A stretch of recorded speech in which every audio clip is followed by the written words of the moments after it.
What's up, Repto fam? So today is about these little insects called Dubia roaches. So I have a small little colony right here.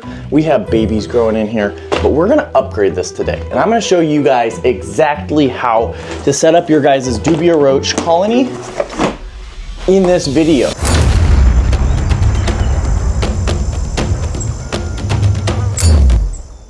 Why pick Dubia roaches? First off, they don't make noise. Second off, they don't smell. Thirdly, they're like one of the best insects to feed your reptiles. They have the best like nutrients. You can gut load them really easily and well. And then also their fat content is super low. So these insects are great for your reptiles. And I'm gonna bring you guys along in this video on how to set up your guys' Dubia roach colony. The other question you might have for this video is, why don't I just buy my own Dubia roaches, feed them off, and then buy more? So Dubia roaches are very expensive. They can be all the way up to $1 per roach. And when you're feeding your lizard several roaches per day, it adds up, and then you're constantly ordering them. I also wanted to let you guys know, you guys do not need a glass aquarium. That's just what I have. You can use a tote or anything. Basically, they can't climb up anything that's slippery. So you don't even need a lid on this thing if you don't want to. It's better not to have a lid on it. Reason for that is because they want airflow, and so you certainly can poke a bunch of holes in it and have a lid on it. But you know, if you have a relatively warm area, I just let the top open, yeah, they can't get out, they can't fly, they can't do anything, so they will stay in here. In fact, you need to make sure that your water dish has a little bit of grip on it.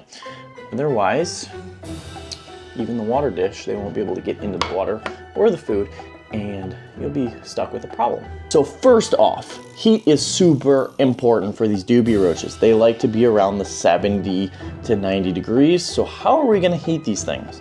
Are we gonna use a heat bulb? I don't really like heat bulbs for Dubia roaches.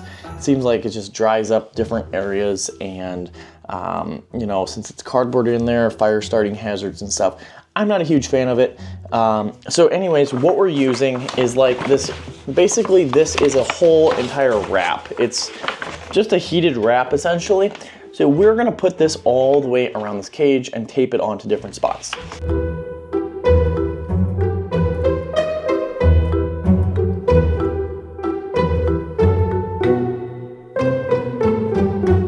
Next step, we introduce the egg flats.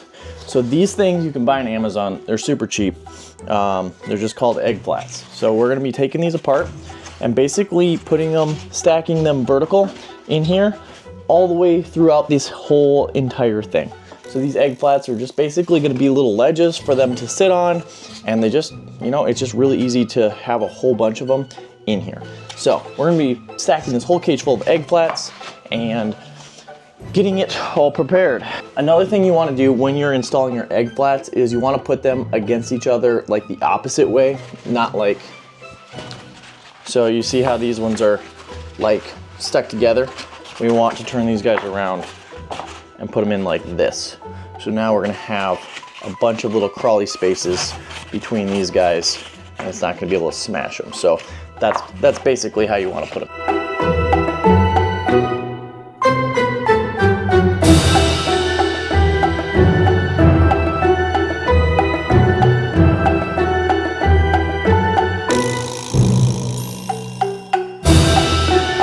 Up next, we're going to talk about humidity and water. So water is super important with these. Like all bugs, they can drown in water super easy. So these things are called water crystals. You can buy these on Amazon. But basically, it's like a crystal thing. It's hard when you put it in, and then you put water in it, and they swell up and they hold water. So the insect can walk across it, drink out of the water dish, and then get off without drowning. So we're going to add some of these to this dish right here. I'm going to tilt it down a little bit. So we're gonna add only a little bit to the dish, and you're gonna see why here in a second. So we're basically just gonna coat the bottom of the dish with these things. We don't wanna go too crazy because these things really swell up. So we have a nice little coating across the bottom.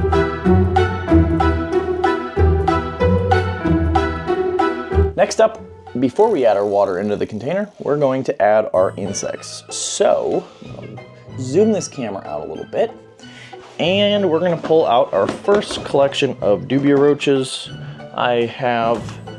These ones are my first set of adults. We're just blending everything together because it doesn't really matter. But see, if you look at these, look at all those baby Dubia roaches. We got babies everywhere. Like literally, oh my gosh, there's so many babies. So this is just some of them. We look down and we have these little babies everywhere.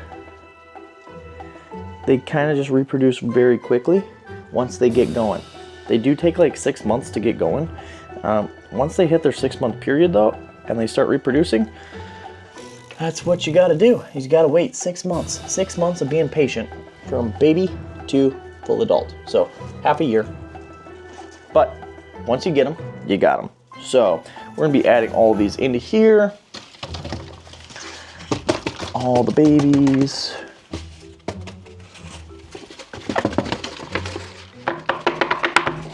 They like to cling on, especially the baby ones. All right, so we're gonna sex a Dubia roach right now. So if we look at this one is moving around, okay. So this one right here is moving around my hand. You can tell that if we hold it like this, it has wings. So this is a male. Now I'm gonna hold a female up right next to you. Oh man, there's tons of them in here. This right here, let's see if it'll focus.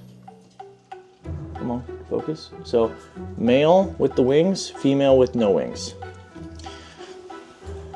You won't really know if it's a male or a female until it gets a little bit older, because they all kind of just look the same for a while. And then once they get older, then like you can tell pretty easily. Why is that important? So you want about 5 males to about 20 females roughly. If you have a couple more, it's not a big deal. But if you're starting small, try to get like 5 males to like 15 females or 20 females or something like that. That's like a good ratio, because if some of the males die, you still have enough to keep reproducing them, making them fertile. Here is what our setup looks like. We have all of them stacked sideways here, and then we have a topper one. This is where we're gonna be putting our food and stuff. So another topper one, and then all of them stacked sideways. So they're gonna be able to climb down, utilize a ton of space in here. I think they're gonna make a absolute ton of babies. They already have, but this setup's gonna make them go like super crazy. So that's how we have it set up. Now what we can do is we can take our water. We're gonna put our water back here in the corner. So they're gonna be able to drink out of those crystals, not drowned, and that's gonna be good. What do Dubia roaches eat? So now this is super important, and it's super simple. So we have carrots, this is not oatmeal, but you should use oatmeal. This is just like a granola. I didn't have oatmeal, so something with oats. They do really good on oatmeal, carrots, and last one is oranges. So their diet is super, super simple. So we're gonna install this stuff. And then we're just gonna throw some carrots in here. Just drop some carrots in around the area. And bam, that's literally it. The water will last for quite a while before it runs out, but you just wanna make sure that it stays on. So that's what we have there. Now, what we're gonna do, we're gonna take it one step further. So we want to add more moisture in here, because remember that humidity is a super important thing. So we want to keep our humidity around 40 to 60% at minimum. So we want to keep it pretty humid in there. So what I'm going to do is I'm going to come over, and I have a sprayer. I'm going to spray this cage. All right, so I have a powered sprayer right here. This is just simply way easier than anything else. So what we're going to do is we're going to just spray this cage down. Get some moisture down there. The only thing that we don't want to spray is obviously the food. So let's keep the food dry. We're gonna spray this pretty well. We want the humidity in here, and they're gonna be really, really, really happy with this. So we just spray this cage down really well, and that humidity is going to run down into the cage, and it's gonna keep it super, super humid. So if you guys like this video, make sure you subscribe, like, and if you guys want to see the progress of the Dubia roaches and my entire basement zoo, because that's what we're in right now, is my basement zoo, make sure you like, subscribe, and comment on these videos if you guys like this kind of stuff, and I will see you guys on the next video. Peace! Subscribe, check out our other videos, and comment your favorite reptile down below. Once again, have a great day.